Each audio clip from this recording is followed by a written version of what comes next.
Assalamualaikum warahmatullahi wabarakatuh. Anak-anak kelas 9, alhamdulillah hari ini kita ketemu lagi ya. Kali ini kita akan belajar pada bab transformasi, tepatnya pada subbab translasi. Ya, jadi translasi itu punya nama lain yaitu pergeseran. Nah, apa sih yang dimaksud dengan translasi atau pergeseran itu? Ayo kita lihat bersama.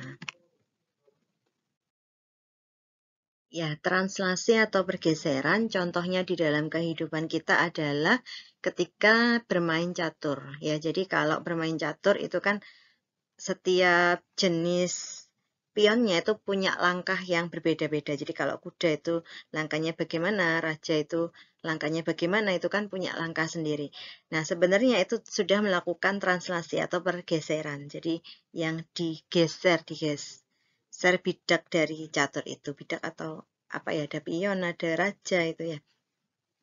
Nah, kemudian di sini ada juga contoh yang lain yaitu tentang pergeseran. Di sini yang digeser adalah bangun segitiga. Pertama di sini ada segitiga ABC, kemudian segitiga ABC ini digeser menjadi segitiga A aksen, B aksen, dan C aksen. Nah, kita akan tentukan berapakah hasil dari pergeserannya atau bagaimanakah rumus untuk menentukan hasil pergeseran atau hasil translasinya. Ya, jadi di sini ada titik A, kemudian digesernya menjadi A aksen. A digeser menjadi A aksen sebesar 53 ya. Jadi digesernya sebesar translasi 53. 5 itu berarti 5 ke kanan, kemudian 3 ke atas. Nah, gitu ya. Jadi kalau 5 positif itu berarti artinya 5 ke kanan, kemudian 3 positif itu berarti ke atas. Nah, jadi yang bagian atas itu gerak dari X-nya, yang bagian bawah, yang 3 ini adalah gerak Y-nya ya. Sedangkan aturannya kalau tadi ya, X itu kalau ke kanan positif, berarti kalau negatif itu ke kiri, gitu ya. Kemudian untuk Y-nya, kalau positif itu ke atas, sedangkan kalau negatif itu berarti geraknya ke bawah. Nah, jadi titik awalnya A itu 1,1, kemudian ditranslasikan sebesar 5,3, ternyata hasilnya di sini titiknya. Nah, koordinatnya adalah 6,4 ya, 6,46. Ini kan kemudian 4. Nah, 6,4. Kalau dilihat aslinya 1 menjadi 6. Nah, di sini digesernya sebesar 5. Nah, 1 menjadi 6, kemudian digeser sebesar 5. Berarti 6 ini bisa didapatkan dari 1 ditambah 5. Kemudian 4, ini ya hasilnya, padahal aslinya adalah 1 digeser sebesar 3. Oh, berarti 4 ini bisa didapatkan dari 1 ditambah 3. Nah, kita cek untuk titik yang lain. Titik B. B di sini koordinatnya 4,1. Kemudian digeser sebesar 5,3. Ditranslasikan sebesar 5,3. Berarti 5 ke kanan, 3 ke atas. Nah, ternyata hasilnya di sini. Hasilnya adalah 9,4 ya, 9,4. Nah, kita cek apakah ini juga sama seperti ditambah. 5 menjadi 9, awalnya 4 ya, 4 menjadi 9. Kemudian gesernya sebesar 5. Nah, 4 tambah 5 kan 9 ya, berarti sama ya. Kemudian 1 menjadi 4 dengan digeser sebesar 3, berarti 1 ditambah 3, 4. Sesuai ya. Begitu juga dengan yang C aslinya 1,5. Kemudian digeser 5,3, hasilnya di sini betul ya, di sini 6,8. Nah, 6 bisa didapat dari 1 ditambah 5, kemudian 8 bisa didapat dari 5 ditambah 3. Nah, jadi dapat disimpulkan bahwa jika ada titik A dengan koordinat X, Y, ditranslasikan sebesar A AB, jadi besar translasinya adalah AB, maka A aksen atau bayangannya atau hasil translasinya adalah X ditambah A, Y ditambah B.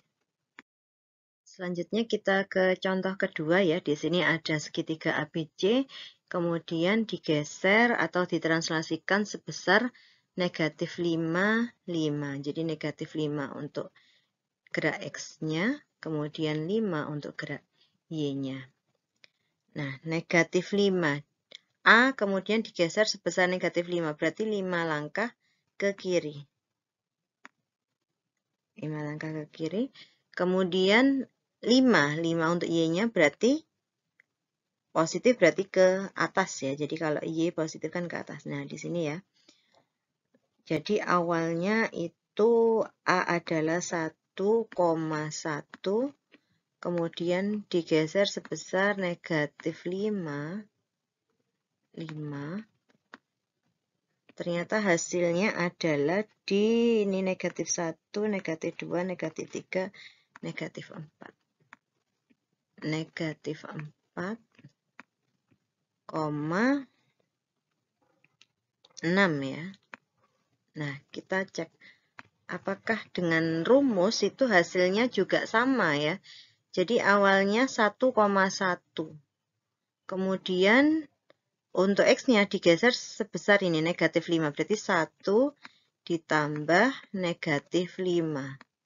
1 ditambah negatif 5 berarti negatif 4. Nah, sesuai ya dengan hasil di gambar. Nah, kemudian untuk Y-nya awalnya 1, kemudian ditambah, di sini untuk gerak Y-nya adalah 5 ya. 1 tambah 5 adalah 6. Nah, sama ya hasilnya dengan yang digambar. Nah, gitu ya. Jadi untuk selanjutnya, untuk mengerjakan soal translasi itu mudah saja, tinggal ditambahkan aja.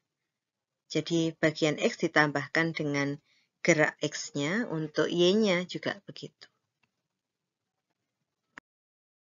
Nah, baik, karena sudah ada dua contoh yang berbeda ya, jadi kita ingat kembali aturan ketika menggeser atau mentranslasikan dengan vektor translasi sebesar AB. A itu untuk gerak X-nya, B itu untuk gerak Y-nya. Yang perlu diingat ini ya, beberapa aturannya. Vektor translasi menyatakan besarnya translasi suatu titik.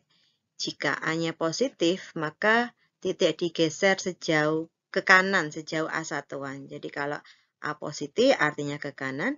Kemudian kalau A negatif berarti ke kiri sebesar A1-an. Sedangkan kalau B adalah gerak Y-nya. Jika B positif, maka titik digeser sejauh B1-an ke atas, dan jika B negatif, maka digeser ke bawah sejauh B1-an. Translasi menggeser posisi benda, tetapi tidak merubah arah maupun ukuran. Jadi kalau dilihat gambar segitiganya tadi, arahnya nggak berubah. Dan ukurannya juga nggak berubah menjadi lebih besar atau lebih kecil, enggak ya, tidak berubah. Baik, jika sudah jelas, maka silakan langsung mengerjakan latihan soal. Ya, silakan dikerjakan latihan soal berikut ini. Ya, silakan bisa di screenshot atau melihat PPT-nya. Baik, sekarang sudah waktunya mengerjakan. Saya kira sudah cukup ya penjelasannya. Diakhiri dulu penjelasannya. Terima kasih. Wassalamualaikum warahmatullahi wabarakatuh.